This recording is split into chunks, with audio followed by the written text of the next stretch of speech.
enigma, conflict, anomaly, contradiction, inconsistency, mystery, puzzle, oddity, absurdity, impossibility, ambiguity, conundrum. Welcome to the grand finale, the final episode of season 2. This is episode 7, Anti-Racism in Action, Deconstructing and Dismantling the Black Paradox. Last week, we had the annual conference, the second annual conference for all of the team. It was all looking around the Black Paradox. And if you missed it, you missed a treat. But today, we're going to be deconstructing and dismantling it and unpacking what is the Black Paradox. Today we've got a little bit of a different format. We're mixing it up because it's the last episode of the season. And thank you everyone for joining us. I was really pleased to be hosting one of the breakout sessions, and I think everybody in the session I was in has been a regular viewer of season 2, probably season 1 by the looks of it, of these live streams. So thank you so much for joining us. I wonder if the team can join us in a second. It's we've got 3 of the exec directors of the Black FE Leadership Group with us today. We've got Amajit, one of you could join us in the studio. Robin, one of you can join us in the studio. And Stella, I wonder if you could join us as well. Hey everyone, how are you? Hi Gavin, how you Hi. doing? Good, thanks, Gavin. Good. Hi, Gavin. Janek would have been here, but he's on a plane on his way to India. So I didn't want to highlight just how jealous I am about him being away on holiday at the moment in India and on the plane. Not the journey that he's going to probably have in a minute, but I thought it was really nice to be able to have all 4 of you on the opening video there. I wanted to sort of kick things off because if anyone wasn't able to attend the event yesterday, I think it'd be really good to maybe Amajit, because you're right next to me on the top of the screen there, if you could maybe explain the concept of the Black Paradox and its impact on society, just for everyone in the audience just to be able to understand what we mean by the Black Paradox. Yeah, I'll certainly try, and Stella and Robin, feel free to chip in. I think as we shared at the conference, over the last 12, 15 months, we've had hundreds and hundreds of conversations, the length and breadth of the UK, involving organisations, individuals, thought leaders, and so on. And something kept coming back to us. And it's interesting that you started with the opening video, because I think we used every single one of those words in our reflections at some point over the last 12 months, because the paradox as we define it, the Black Paradox, is that first of all, Black people enter this world with no sense of inequality, inadequacy, and actually, despite wherever the starting points are, they do really well at a young age, and you know the stats because you've been part of this journey with us, Gavin. But more or less all Black groups do well through compulsory education, and then things go askew in all spheres of society. And when we looked and delved deeper over the last 12 months by looking at the evidence, but also pursuing, I think, the conversations, whether it's the fact that it's UK PLC, the business world, you've got anomalies in the context of Black businesses are more important than ever before, especially in a post-Brexit era. And yet it's tougher for those organizations to get access to business support and networking. You've got some of the world's most innovative, dynamic businesses led by Black CEOs, and you've got barely any Black leaders on the FTSE 100. And then you go into the public sector. I mean, if you accused any of the public sector to be compromising their social mission, they would be very offended. But you look at the data and the profiles and the metrics by which they judge their social missions are just tend to be based on their customer base, not their leadership or their governance and so on. Why should that be? And this why should this be became a recurring theme, and you will see it as part of the conference. And then we looked at the whole of the UK, and you had the anomaly that actually the least diverse parts of UK society are invariably more ambitious than the conurbations in the context of race equality. And then quite clearly, we sort of peeled away at what happens in the school sector, university sector, the training sector. The stats just reel off. And then there was further conundrums, which is that we've arguably got the most significant high-profile Black representation in politics and in cultural and sporting life and so on. But in some cases, it's not made an iota of difference with regards to progress on race equality. And to compound it all, we finish off with, the notion that when Black leaders come into power, they're very reticent to raise the issue of race. So this isn't simply about representation. It's about inequalities that impact all spheres of society, private sector, public sector, the four sectors, all phases of education. And people from a very, very positive base actually lose the opportunity to fulfill their potential. And the impact of that is on the economy, on society. And that's going to become even more, sort of critical as we go forward. So in a nutshell, we sort of arrived at, this notion of a paradox. It's a contradiction. Yeah. And contradictions, and the reason why it's to challenge is it's the contradictions are so taken for granted. They're so embedded. They're so unchallenged. If someone doesn't challenge them, they become institutionalized for another 400 years. Yeah, no, definitely. I think that leads to a couple of questions that you've sort of poised there, really, Amajit. And Robin, I wonder if I could bring you in around to unpack that a bit more, to maybe illustrate how the Black Paradox, how it plays out across, because we've over everyone's been following the live stream seasons, we've gone across the nations, we've gone across regions, but also sectors. So maybe if you could illustrate how you see the Black Paradox plays out across sectors and nations. I just think it'd be really helpful to get different dimensions really on this, so people can get a head around it really. Well, the policy paper, Inclusive Britain, was published today, Gavin, which is coincidental because all of us remember when the disparity report was published by the government, and it was completely trashed by credible people because it had no substance. The position the government tried to put forward was that there was no institutional racism in Britain, and yet their own policy paper, Inclusive Britain, published today, has set out a number of areas which they want to target to make sure that the experience of ethnic minority Britons is improved. Therefore, obviously, if they're trying to improve something, they're admitting there is institutional racism at play.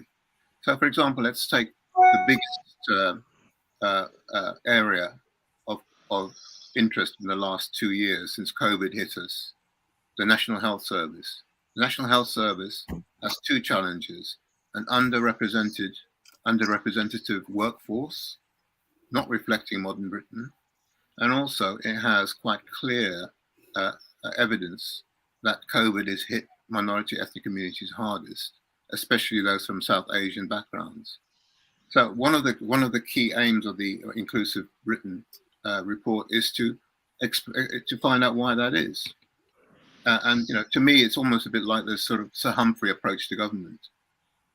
We have a problem, and yet the first instinct is to try and set up a new committee to investigate it when we've got copious evidence already. I think one of the issues that I think illustrates this most clearly, and Amajit alluded to it, was that we've got two areas of the United Kingdom, the four nations. Scotland and Wales have explicit ambitions to be anti-racist nations.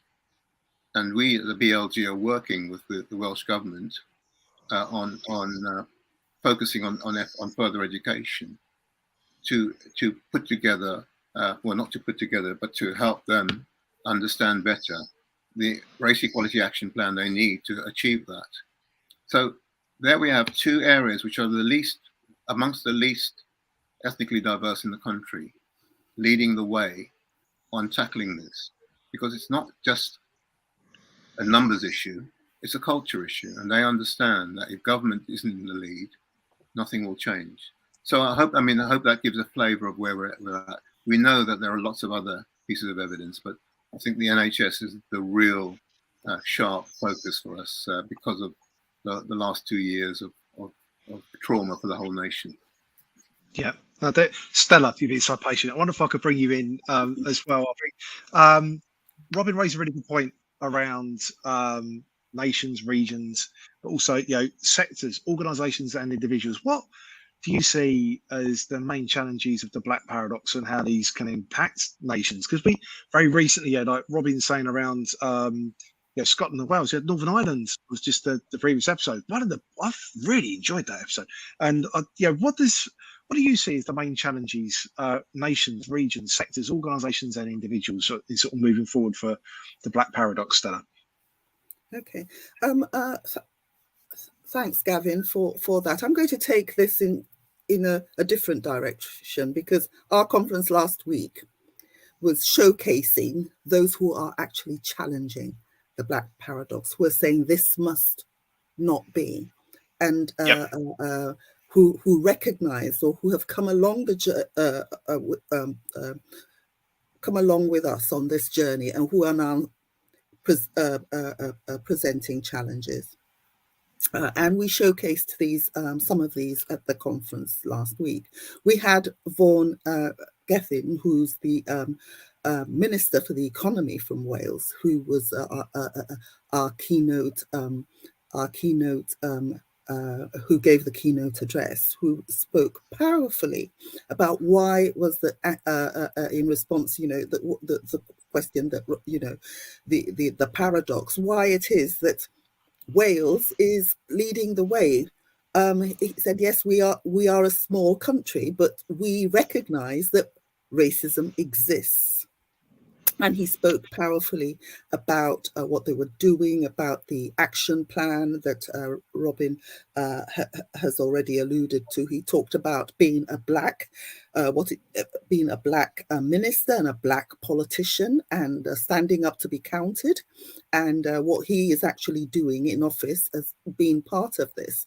And another showcase, when we think about individuals, Catherine Robson, who's the chief executive of Adult Learning Wales, she leads the organisation that provides all adult learning in Wales, and she spoke from an individual perspective, and it was really interesting to hear her say that at about 32, until she was 32, 34, she had never met a black person or come close to a black person in Wales, being born in Pembrokeshire. But she, after the murder of George Floyd, she set out to find out what it means to be a black person in Wales, and she really took this seriously. And she talked to people and really challenged herself, and she is truly an inspiration, and she shared her thoughts and how she went to ask the students, how she asked her staff. She got live experiences. She went out and became a trustee of the race equality organization in Wales. So that was an individual, and she has come a really long way in terms of how she has transformed her organization through actually understanding and setting out to understand what's going on there. There were other showcases, people who are challenging. So we have the allies, we have people, we had at the conference Basingstoke College with Anthony Bravo as the principal, and David Moore, who's a white colleague, who's actually a finance director, finance and resources, and in the college there, he's leading the race equality challenge and the affiliation with BLG, and they both showcased what that college is actually doing, with great support of their governing body, of the chair of governors, and also we heard from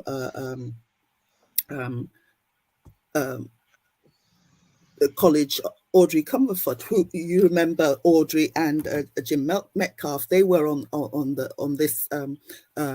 They were here in episode. I believe it was in season 1, talking about how they are taking forward this whole agenda in Scotland, and they spoke about their ambitions. So we have come a long way, and they've spoken about how they're coming along in challenging this black paradox, saying that this must not be. And they are great allies and great advocates of BFELG, and they are using our 10-point plan. All these organizations are using the 10-point plan, as indeed in Wales, they want to use that 10-point plan in particular to look at the curriculum, the vocational curriculum in Wales. Yeah, no, I think it was. I think the conference was really, really interesting around the different perspectives and views that you was able to show. I think it's also sort of, the streams have also been really great where it's gone around to build that, and it's sort of the conference yesterday brought all that all together. I just thought it was really, really, really good. Array that we see in progress, but at the same time, there's such a massive challenge. I mean, Robin, I wonder if we could bring you in, because from the very get-go, this has all been around how do we overcome systemic racism, and I think it's the challenge really because I had a really interesting breakout session. And sorry, Stan, I gave you a list about this long in the outcomes of our session, because it was just so much. What do you see, Robin, as one of the main challenges, particularly for Black people, in their role in overcoming systemic racism? Yeah, it's a tricky one, Gavin, but it's an important area because what Stella mentioned was the leadership shown by Vaughan Gethin in Wales. Now, there was in our conference a reference in the presentation to an issue that arose when Barack Obama was president of the United States. That he didn't take the lead on anti-racism that many Black people hoped he would, and I think that's a common issue in leadership. There's a saying in that we used in the old Network of Black Professionals, and we use still now. When you get to the top, you have to leave the ladder down. Right? It's important that you don't become mute and deaf to things that you experience personally, and that you use your leadership voice to make changes. That doesn't mean that Black people are solely responsible, but there is a responsibility inherent in being one of the first to show that you are taking this seriously, and not to make the presumption that you got there purely by your own efforts.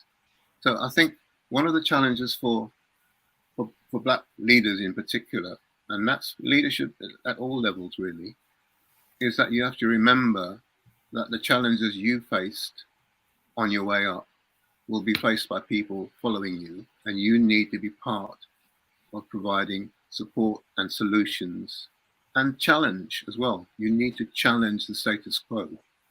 And that doesn't necessarily mean putting your neck on the block, but it does mean standing up to be counted in the way that Vaughan Geffin was talking about.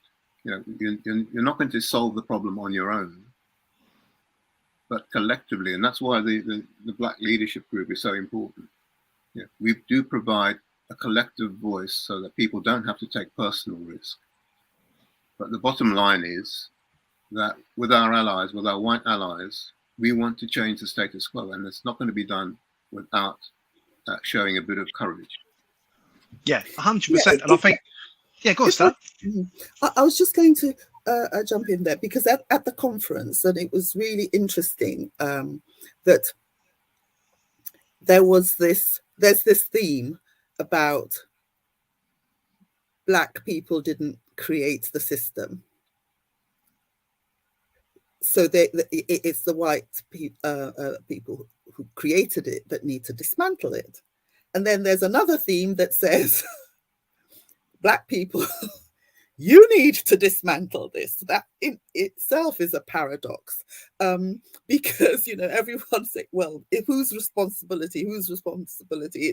But it just speaks beautifully to what Robin just said about it's ourselves and our allies together. This is a collaborative effort, and very much why the session, Gavin, that you were at our conference, it was about collaborative leadership for change. Yeah. How do we all work together to dismantle this issue that's been 500 years in the making? Yeah, no, definitely. And I really enjoyed the session I was in. I really enjoyed it because there's so many different things that were covered. But I think what was the main thing that really sung to me is that it's collective. Everyone together has to work together to be able to make impactful change. And it was interesting around saying, yeah, it just come out time and time again. The themes that have come through for me that in our session was around, if you say nothing, you're endorsing, you know, injustice. Do you know what I mean? So if there's situations that happen, and we had quite an extreme, sort of opening point around, the strip search of in a school, and it just really jarred everyone, as it should. And I think that was really interesting. But at the same time, there was people that were saying, I want to be a role model, but also at the same time, I don't want to be seen to be a troublemaker. I don't want to be seen to be difficult. And I thought that was it's a paradox again. You know, like, how do you do change around at the same time implementing change? And I think it's then that how do we sort of move that across? Stella, I know you was chairing all of the sort of the summary of all the different sessions, and I wanted to see if we could go around the table a bit, or the rooms around what was maybe your favourite part of the conference, around the breakouts or the sessions. Stella, what was your favourite part, or the thing that resonated most with you from the conference? I know you're referring me to the round tables, but I think for me it was the top, the presentation on the Black paradox, and the opposite, at the opposite end was the provocation keynote by the provocation keynotes there by Rosemary Campbell Stevens. So that the bookends. Here is the provocation. Here's this paradox. And then at the end, she spoke about this paradox powerfully. And the two aspects coming together to really, for me, caused me to think about our next steps as BFELG, as the Black Leadership Group now. How do we put that paradox alongside the changes that we need to make within ourselves, within the different sectors, to take responsibility and to stand up? because we know that, as Amajit said earlier on, we were not born thinking we were disadvantaged. We were not born as okay, there's a racist, there's a world out there. We were born and raised as people of worth, people of great potential, people with community and history, and then the Black paradox creeps in. And how it is then that we create a world where our children, our nephews, our nieces, our grandchildren do not carry that paradox forward. Yeah, I know it's a long answer, but it was sort of like a way of pulling it all together for me. And to be honest, Gavin, I'm still reflecting on this. I haven't really thought it through. Yeah, I think it's the conference and the sessions have been emotive. So it sort of stirs something up, doesn't it? You know, from but sometimes have been having to be buried, and it's sort of sometimes it's also good to be reflective on that as well, isn't it? Amajit, from looking at the conference, looking at the sessions, I was going to say about the breakouts, but overall, what was it that resonated most for you? I'm just going to feed off Stella's metaphor there of the bookends. I don't know about you, but whenever I've had a pair of bookends, they all fall over. They both fall over unless you've got some sort of structure and some sort of strand that pull it together. And my takeaway was the notion of cultural competence. Right? For me, that was the big takeaway. Whether you're individual as a leader, whether you are part of a collective, collaborative, whether you are organization, you've got to develop the capability, but also the curiosity to be culturally competent. Yeah. And that's, for me, a real signal, spotlight of hope. Leadership programs, student curriculum, qualifications, governance. Society needs to embrace a critical skill. For me, a key skill for this century has got to be cultural competence. Yeah, definitely. Yeah, absolutely, 100%. Robbie, what was your favourite session from the conference last week? Well, Stella's stolen my two options. I'm going to talk about the presentation by Basingstoke College of Technology, because I thought that was a really powerful presentation, and it set the tone for the day. Because we years ago, when I was running the network of Black professionals, I met a guy called Derek Anderson. He was chief executive of Lambeth Council. Very, very deep thinker, very effective chief executive of a tricky job. And he did exactly what Anthony Bravo did. He nominated his finance director to be the champion. And both of them have got a very thorough forensic approach to a very difficult problem as a result. Because I thought the context that they set out was honest, brutally honest, in fact. That they thought they were doing fine. The data said they were doing fine, but actually just peeling back a few layers, and they found out they weren't doing so fine. But they were honest enough and brave enough to share that, not to hide it. And they've set in train a really comprehensive process to address it. And they've got their staff and their students and their board working together. And I think that's a really great example of cultural change in an organization. So that was my favorite. Yeah, just a quick one on that. I agree with every word that you've said there, Robin, and I thought that was a fantastic sort of spotlight case study. But there's something else at play there, particularly with David, which is the emotion and his own lived experience journey through all of that change process, there was a higher level of influence beyond the metrics and so on. There was something quite emotional about that input, and I think that's part of leadership. Yeah, in this space going forward. Yeah, definitely. And to I get to go around a lot of colleges, and I've been to BCOT several times, and you look at how the learners feel, and it is a very good vibe at BCOT. It's a very, very good vibe, and that's led by the leaders to deliver that. And I think that's just really important to give us feedback, because BCOT it's a nice place to walk around as a visitor. Do you know what I mean? It's good. We're over time, but I wanted to just wrap two more questions in. We've always asked dream big in 2 seasons, and I can't not ask it in the last episode of season 2. It's everyone's challenge. The Black Paradox is everyone's responsibility. I also pick up as well, courage and brave are 2 key terms that have come through with this. If you could dream and dream big, what would you want to see as a way for everyone to address the Black Paradox? Stella, what would you want to see?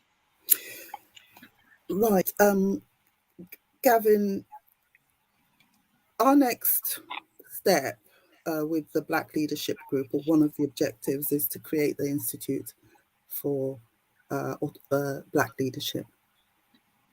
That's a big dream. It's a big dream. We're still dreaming it. But what I would like to see there is this Institute for Black Leadership, where it is that the things that matter, the things that we're talking about the courage and resilience and the change ability to stand up to be who you are, that institute really takes that forward. I have this dream of most of us in our Black communities in the BLG now. Most of us have this saying in our communities: it takes a village to raise a child. For me, it will take a community to raise a leader. And that's what I believe, what I would like to see the Institute for Black Leadership being, that community that raises leaders for this century. Yeah, no, that's really cool. Amajit, if you could dream big, what would you want to see? Gosh, I'm just going to say, as part of that core curriculum for the Institute of Black Leadership, cultural competence is embedded in everything that we do. Yeah, no, really cool. Robin, what would you want to see? What would you want to see when you could dream big on this? Well, I think one of the things that was really well expressed by the attendance and the range of presentations at the conference was the collaborative approach to anti-racism, because it showed Black and white contributors on the same journey with the same challenge, wanting to work together. There were huge numbers of really big ambitions being expressed, and that to me was a sort of microcosm of what the UK could be if we worked to overcome this stain, the stain of racism, and to focus on what unites us. So to me, that's what a big dream would be, to see us putting the past behind us and actually working together to make our future a more prosperous and socially cohesive one. Yeah, they're 3 really good ones. If I may, Gavin, as well, I just did want to bring in, because when I opened the conference, I talked about a journey to Ithaca, which is a place that we all want to go to and journey on together. I just wanted to bring that notion of journeying together and learning together. Yeah, definitely. I think what's really interesting is that if you look, we got choice. We got choices in life and in the world, and I think there's people are chosen for roles, or people should be celebrated for what they do by there being individuals with their life experience and their choices they make and how they live and the example that they set. And I think for me, what I'd love to see is a celebration of individuality, where we're all different but we've all got our own strengths, and we're all on a journey. Like you're saying, Stella, we're all on a journey. We're never going to make it completely perfect, but we can all only do it if we all come together. And I just want, for me, a celebration of individuality. Of if we're all the same, it would be so boring, and it'd also be rubbish. Do you know what I mean? If we're all robotic around what we do, what's the point? I think it's the celebration of individuality and our life experiences and what we could become. I think is something I'd love to see celebrated. So what next for BLG? So you let it out there, Stella, if anyone didn't go to the conference. So what next for the Black Leadership Group? What are the plans for the future? Amajit. Very good question. Well, we are moving on from today. We're born as Black Leadership Group. That means a broader agenda. It means cross-sector. It means 4 nations. It means collaborations, including hopefully some global collaborations. Yeah, cool. But fundamentally to that is, I think, Robin's notion of we're the conduit. We bring people together, and people work together in order to create a better proposition for, I'm going to say this, students, young people who are entering the world of employment, and then society, will be better off as a result. So it's that broader agenda, really. Yeah, no, definitely. Robin, what are you excited about for the next stage of BLG and the journey? I think it's exciting what's happening, really. It is about the getting rid of the FE part has been part of the process, but not a process of discarding further education. Further education has been the leader in getting this anti-racism agenda going seriously on a national basis.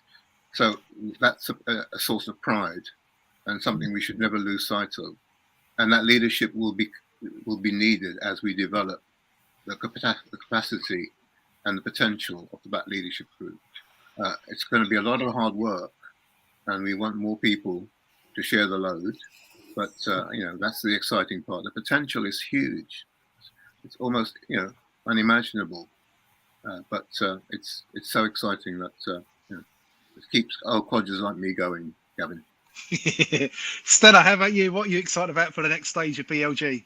It is that growth. It is the different sectors. It's we have been a small team as the exec. It's about other people joining. We want to see small teams taking forward schools, taking forward higher education, taking forward any of the sectors that choose to come along alongside us, but keeping at the heart of it the values that were sort of developed by the BFELG going into BLG. Yeah, no, that's great. So this is the end of the season. It isn't the end of the journey. It's just the end of this chapter. I've just been really, really privileged to be invited along the journey with you on this part so far. And I know it's not going to end here. And I just wanted to say thank you so much. I'm really excited to be able to see the progress. You can see it all coming together like beautifully. I think you're right. His potential is massive around sort of what you could do in charities, in FE, HE, schools. But then what does it mean to business? What does it mean around everything? We're a part of an ecosystem. We've really found out from looking at all of the different episodes in the season. Isn't it brilliant that FE has been the lead on that, to be able to bring that all together? And you're right, Robin, it is a source of pride that FE has got such impactful change. Is the place where change can happen, where second chances can happen, but also where we need to make fundamental change. And I just wish and hope and pray that this is going to be an amazing next step for BLG to be able to really make impactful change across all the UK PLC and that global objective as well. This has been a giant collaboration between it used to be BFLG, but now it's BLG and FE News. I hope everyone's really enjoyed these last 2 seasons, and it's going to be onwards and upwards to be able to see what the catastrophic growth you're going to be having and that fundamental change you're going to make to everyone. And I just hope everyone has felt inspired. And thank you for joining us for episode 7 of season 2. And we'll see you all really, really soon. Thanks, everybody. Thank you. Bye. Bye.